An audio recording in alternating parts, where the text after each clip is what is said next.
వాక్యాలు కొంచెమైనా యేసు గురించి కొద్ది నిమిషాలు మీరు వినాలని ఎక్కడున్నా కానీ ఈ వచ్చే శబ్ద తరంగాల మీరు గమనం పెట్టాలని మిమ్మల్ని ప్రేమపూర్వకంగా మేము వేడుకుంటున్నామండి.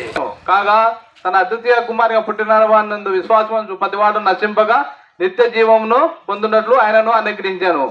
అక్క అమ్మ, మీరు యేసు ప్రభుని నమ్ముకోవాలా. ఎందుకు నమ్ముకోవాలా యేసు ప్రభుని అంటే మనము జీవంతోనే మనము ఎవరమంటే అంటే పాపలం అండి. ఈ పాపలము మన పాపలం అని ఎట్లా నిర్ధారణ అనేదంటే తల్లి గర్భంలోనే మనము పాపంతో వచ్చామండి. కాబట్టి మనం పాపలమైన మనము పాపం నుంచి విడిపించాలా. ఇప్పుడు ఈ లోకం విడిచిపెడితే ఎక్కడ పోతాము? 2 మార్గాలు ఉంటాయండి. 2 మార్గాలు. ఒక మార్గము నరకము, నిత్య నరకం ఉంటుంది.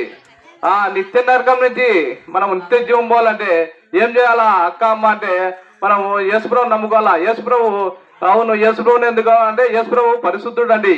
యేసుప్రభు పరిశుద్ధుడు. యేసుప్రభు పరిశుద్ధుడు కాబట్టి యేసుప్రభు మన కోసము పరలోకం విడిచి భూలోకానికి వచ్చాడండి. వచ్చి మన పాపం నిమిత్తము మనం చేసిన చెడు తలంపులు బట్టి యేసుక్రీస్తు వారికి తలకు ముళ్ళ కిరీటం పెడతా వచ్చిందండి. మనము ఎన్నోసార్లు చేతులతో ఎన్నో పాపాలు చేస్తా వచ్చినాం కాబట్టి యేసుక్రీస్తు వారికి చేతులకు మేకులు కొట్టబుడతా వచ్చిందండి. కాబట్టి మీరు యేసు ప్రభు మనం కాళ్ళతో ఎన్నోసార్లు పాపం చేశామండి. ఎంతో పరిగెత్త పాపం చేశాము. మన జన్మతోనే కర్మ పాపం చేసేవాళ్ళం.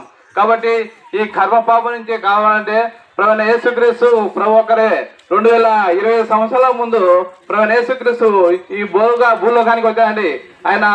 ఆయన జీవితంలో ఏ పాపం లేదని సవాల్ ఇసురుతో వచ్చాయండి. ఎవరైనా నాలో పాపం ఉందని. కాబట్టి యేసు ప్రభు నీ కొరకు నా కొరకు మరణిస్తా వచ్చినాడు. మన పాపాల నిమిత్తం మరణిస్తా వచ్చినాడండి. కాబట్టి మీరు యేసు ప్రభుని నమ్ముకుంటే సూక్ష్మంలో మోక్షం అండి. ఎప్పుడైనా ఏం బతుకుతే ఇన్నాళ్ళకు బతుకుతానండి. మానవుని ఇన్నాళ్ళు బతుకుతా అంటే ఒక 70 సంవత్సరాలు బతుకుతాడు. ఇంకా కొంచెం ఆయుష్ ఇస్తే ఇంకా 80 సంవత్సరాలు ఇంకా కొంచెం దేవుడు ఇంకా అధిక బలం ఇస్తే 90 సంవత్సరాలు బతానండి. 90 సంవత్సరాలు బతినా కానీ మనము లోకము ఇచ్చిపెట్టాల్సిందే. అప్పుడు లోకం ఇచ్చినప్పుడు ఎంత వేదన ఉంటుందంటే అంత వేదన ఉంటుందండి. ఇప్పుడు ఏమన్నా మనము ఏదన్నా పొలాలు అట్ట పోయినప్పుడు ఒక ముళ్ళు మన కాలు ముళ్ళు గుచ్చుకుందనుకోండి, ఎంత వేదన ఉంటుందంటే చాలా భయంకరమైన నొప్పి ఉంటుంది. ఆ ముళ్ళు తీసేంత వరకు మనకి ఏమైందంటే ఆ నొప్పి పోదండి. ఆ నొప్పి పోవాలంటే ఏం చేయాలంటే ఆ చిన్న ముళ్ళు తీసేస్తే నొప్పి పోతుంది. అదే విధంగా మనలో పాపం అనేది పుచ్చుకుంటూ ఉంటుంది. ఆ పాపము మనల్ని తీసివేయాలంటే యేసు ప్రభువే అండి. చూడండి, ఇంత ఒకవేళ మనము ఉష్ణోగ్రత ఎక్కువ వచ్చింది, ఒక 50 సెంటీగ్రేడ్ వచ్చినాక మనం తట్టుకోలేము. కాబట్టి మనం ఈ ఎండకే తట్టుకోలేకపోతే నరకము భయంకరమైన వేదన ఉంటుందండి. అగ్ని ఆగలదు, పురుగు సావదని బైబిల్ గ్రంథము సెలవిస్తుందండి. అవునండి, ప్రభువైన యేసుక్రీస్తు వారు క్రీస్తు శకము క్రీస్తు పూర్వం అని బైబిల్ చెప్తుంది. ఇది క్యాలెండర్ చెప్తుంది. కాబట్టి క్రీస్తు రాకముందు క్రీస్తు వచ్చినాక మన పాపలన్నీ తీసివేస్తా అండి. యేసు ప్రభు మన నిమిత్తము చనిపోతా వచ్చారు. అక్క అమ్మ, మీరు ఎక్కడున్నా కానీ ఈ వాక్యం విని మీరు ప్రభువా నేను పాపిని మీరు ఎక్కడున్నా కానీ 2 నిమిషాలు ప్రభువును ఏం చేయాలా? మీరు ప్రార్థన చేసుకోవాలా.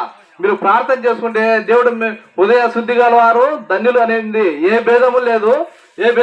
అందరూ పాపం చేసి దేవుడు అనుగ్రహించి మహిమ పొందలేకపోతున్నారని పరిశుద్ధమైన బైబిల్ సెలవిస్తుందండి. ఒకప్పుడు నేను కానీ మందు తాగేవాడిని, భయంకరంగా తిరిగేవాడిని. అయితే దేవుడు నన్ను రక్షించినాడు. దేవుడు యేసుక్రీస్తు నా హృదయంలో వచ్చినాడు. ఈ పరిశుద్ధ గ్రంథము చదువుతూ వస్తే చాలా కష్టము. ఎంత ఘోరమైన పాపం ఉంది. ఆ పాపం నుంచి నన్ను ఖండించాడు. కాబట్టి పాపం నుంచి నేను తప్పినాను. కాబట్టి ఈ బైబిల్ నాకు ఎంతో శాంతి ఇచ్చింది, మనశ్శాంతి ఇచ్చింది. ఎంతో నేను ఘోరమైన పాపం నుంచి వచ్చాని చాలా భయం మరణ భయం ఉండేది. దేవుడు ఆ మరణ భయం నాకు తీసివేసాడండి. శాంతి సమాధానం ఇచ్చాడండి. అక్క అమ్మ ఏం లేదు, మీరు చర్చి పోయి దేవుడిని నమ్ముకుంటే దేవుడు ప్రతిదీ మీరు కాపాడుతాడు. ప్రభువైన యేసుక్రీస్తునందు విశ్వాసం ఉంచుము, అప్పుడు మీరును మీ ఇంటి వారును గొప్ప ఆత్మరక్షణ పొందుతారు. మేము ముందుకు పోతున్నాం, మీకు ప్రార్థన చేస్తాం.